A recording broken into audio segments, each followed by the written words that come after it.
a very important rally. And the kind of excuses they are giving us is that the president is in Mombasa. I mean, how ridiculous can that be? I mean, so if the president is in Mombasa, we cannot have a meeting in Tononoka? I mean, surely. So, I mean, these kind of excuses are really ridiculous. Our competitors must understand that it is too late for them to do anything about this election. It is too late, simply too late. It doesn't matter how many opinion polls they do. They can do it every hour if they wish. It doesn't matter how much they try and orchestrate conflict in Kenya. We are very confident the people of Kenya have said no to violence. They have said no to conflict. And we trust the people of Kenya to keep the faith and get to the 9th and determine the future of our country. It doesn't matter how many places they lock us out of. As you are aware, we have paid for Nyayo Stadium on Saturday. We have a contract already signed between us and Nyayo Stadium. They tried to manipulate that contract. The court has said we should have the meeting in Nyayo Stadium. We are preparing to have the meeting in Nyayo Stadium. And if they lock us out of Nyayo Stadium, we will still have a meeting at Nyayo Stadium.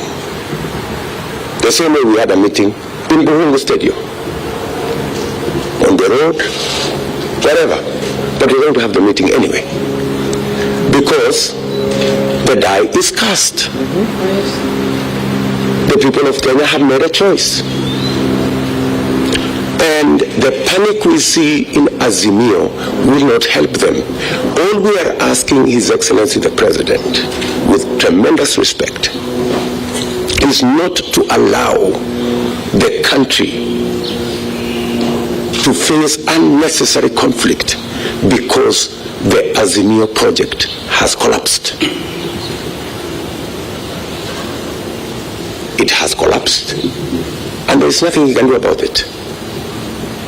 So,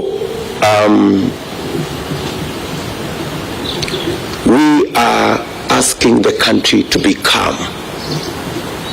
Despite the games, despite the orchestrated situations around the country, we want to ask Kenyans to be calm. We want to ask Kenya that 9th is just 4 days away. Nobody should be incited against their brothers. We are asking every citizen to know that it is their democratic duty, their democratic right to vote for candidates of their choice, not candidates that are manipulated or candidates that have been forced on them by all manner of forces.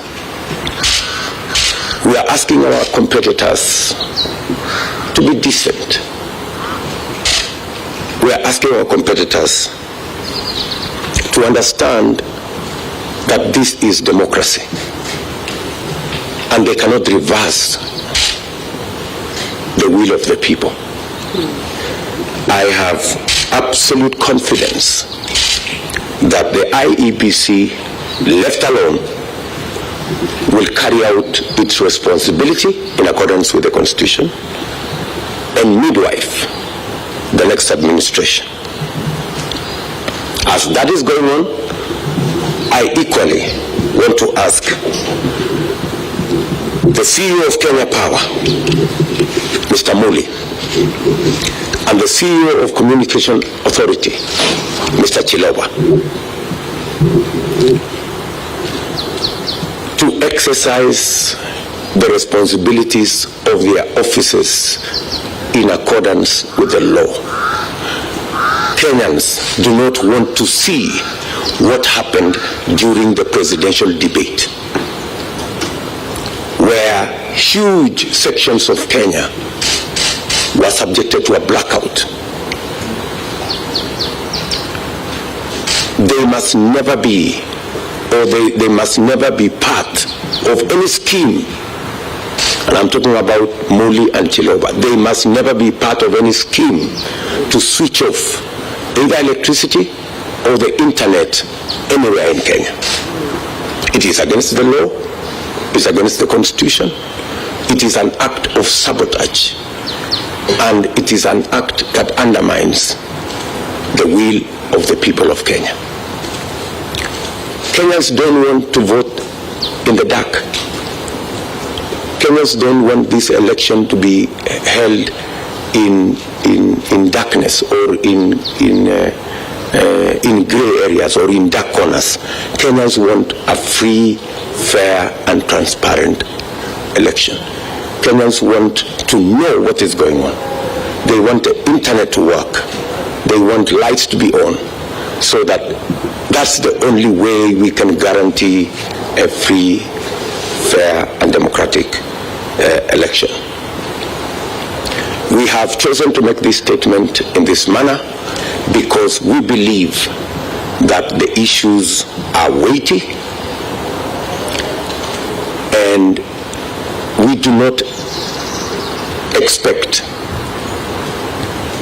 any public official to engage in the kind of things that we are currently seeing.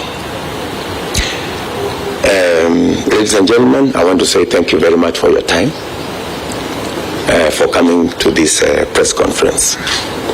I can take maybe one or two questions just for clarity on the matters that I have raised.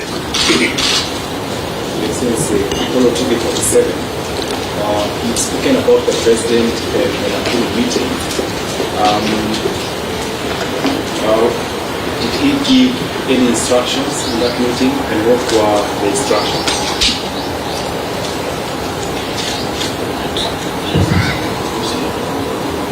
My name is Vuna from KTNs. There's a follow-up on this question. Where is this value Mr. Cleveland about being done? And number two, the court today ruled that the IBC will use the manual register together with the digital register. What will be your reaction to this?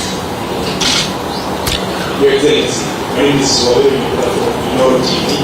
When you talk with the leaders from the areas you mentioned, what is the reason effect? Is there attention building up as some of the people in the administration say?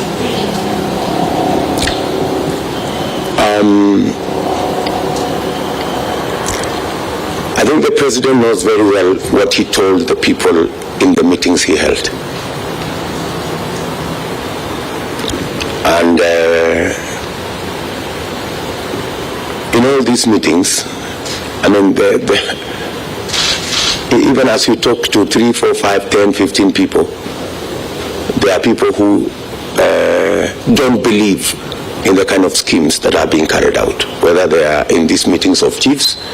Many chiefs are reporting to us that they will not do what they are being asked to do, that they will not engage in voter bribery, that they will not engage in the kind of exercises that they are being asked to do.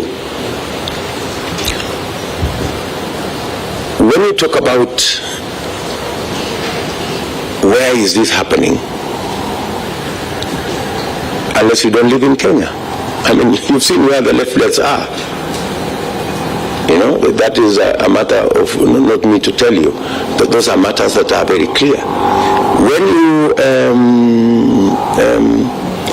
listen to some of the leaders I have mentioned, they are very clear about what they are talking about. And these are leaders that are being hosted all the time by state officials, which means whatever they are doing it with a tacit approval of state officials, who should be doing the opposite of what these people are saying. And on matters to do with IEBC is an independent body. So they will carry out their responsibilities and their duties in accordance with the Constitution and directions from the court and other institutions that have the capacity to tell them what to do. So whatever the IEBC, whatever the court has said the IEBC will deal with it, because I don't work at the IEBC. I think the men and women there have the capacity to deal with the issues around elections and whatever the courts say and whatever other institutions say. Thank you. Finally, I mean, that's the very point.